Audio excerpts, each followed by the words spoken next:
not diminish and make less the value of people's property, people's labor, etc. That is haram. And so this money, which is losing value, is by the definition of the Quran haram.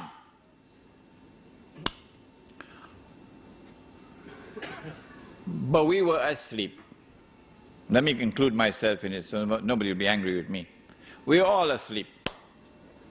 And we didn't recognize that we were being taken for a ride. But had it been an African American, you must have heard his name, a man named Malcolm X. Oh, he used to see with two eyes. Oh, yes. Had it been Malcolm, Malcolm would have asked, who took my money? And how did they take it? And then it would have become clear that my loss was somebody else's gain. Let me repeat that. When my money could no longer buy a camel, it could only buy a donkey. The value of my labor has been diminished by half. My loss was somebody else's gain. 5 years later, when I take it out, can't buy a donkey anymore. Can only buy a goat now. And so my 1 month has now been diminished to 1 week. If this keeps on going on, I'm going to be enslaved. A new slavery will come upon the world if this keeps on going on like this. Surely it was time for the ummah of Muhammad alayhi salatu wasalam to stop fighting amongst themselves over popcorn. Because that's what they're doing. Fighting over popcorn. While this massive betrayal of Islam is taking place, and we are blissfully ignorant of it. That's the price we pay when we only have scholarship but no nur. 5 years later, when you take out that money, can't buy a goat anymore. You only buy chicken and chips.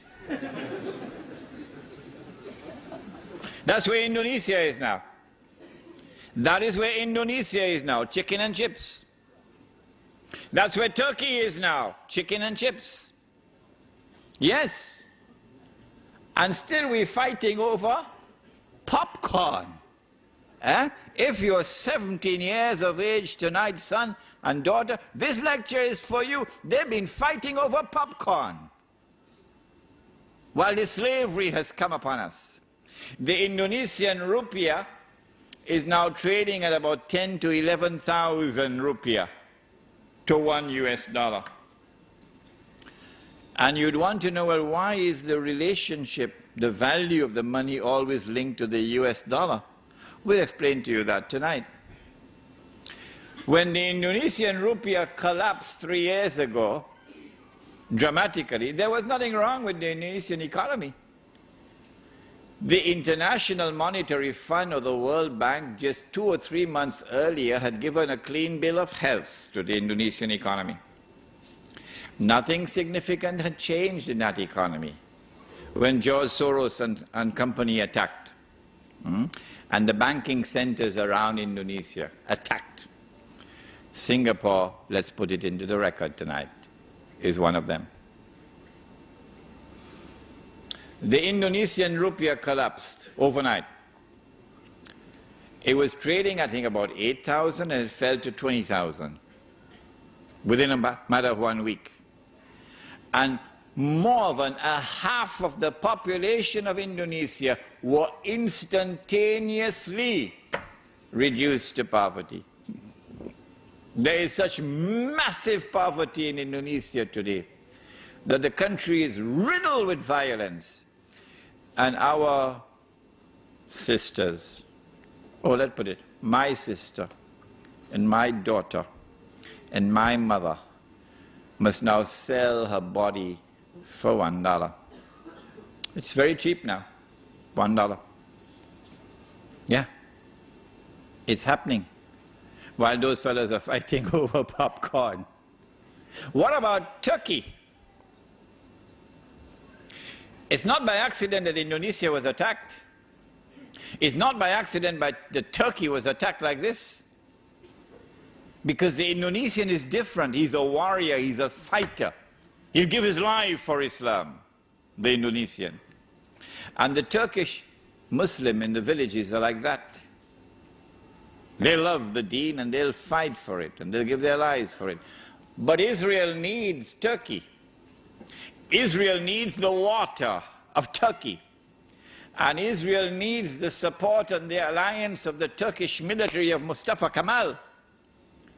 So in order for the military to take control of the country, and in order for Israel to get that supply of water from Turkey, you've got to enslave the Turkish masses. So do you know what is the value of the Turkish lira now? At what is it trading? Do you know? It is trading at 1.5 million Turkish liras to $1 US. Now, don't you think this is an important subject to teach? Yeah. Yes. And there are those who now will have to teach this subject after I leave Australia. Yeah. 5 years later, we take out the money, can't buy chicken and chips anymore. No? You don't believe me? It's coming. It's coming, it's around the corner. You can't buy chicken and chips with it anymore. You can use it as wallpaper. The collapse of the international monetary system based on paper money with no intrinsic value, that collapse is around the corner. How do I know that? Not only because I was blessed with the opportunity to study international monetary economics at the Graduate Institute of International Studies in Geneva, Switzerland. I know that because of something else. I know it because of the Quran and the Hadith, that the collapse of the international monetary system is around the corner. When it all collapses, and we'll come back to this, what will be money? What are you going to have as money? When the Australian dollar collapses, and of course if you had any Australian dollars underneath your pillow, hidden away, you can use it as wallpaper. Yeah. What is going to be money after that? Answer is no, not gold, and not silver, and not dates. It's going to be electronic money. Electronic impulses in machines in banks, machines without minds, artificial intelligence. Huh? The plastic you'll use to access the money, but the plastic itself would not be the money. The money is going to be electronic money. So listen to this. I don't know whether you'll be able to digest your dinner now after this. Money is going to disappear. You won't be able to see money anymore. You won't be able to see money anymore. You won't be able to touch money anymore. It's gone. Electronic impulses in mindless machines in banks. We're not concerned with who owns the banks. We're concerned with who controls the banking system around the world.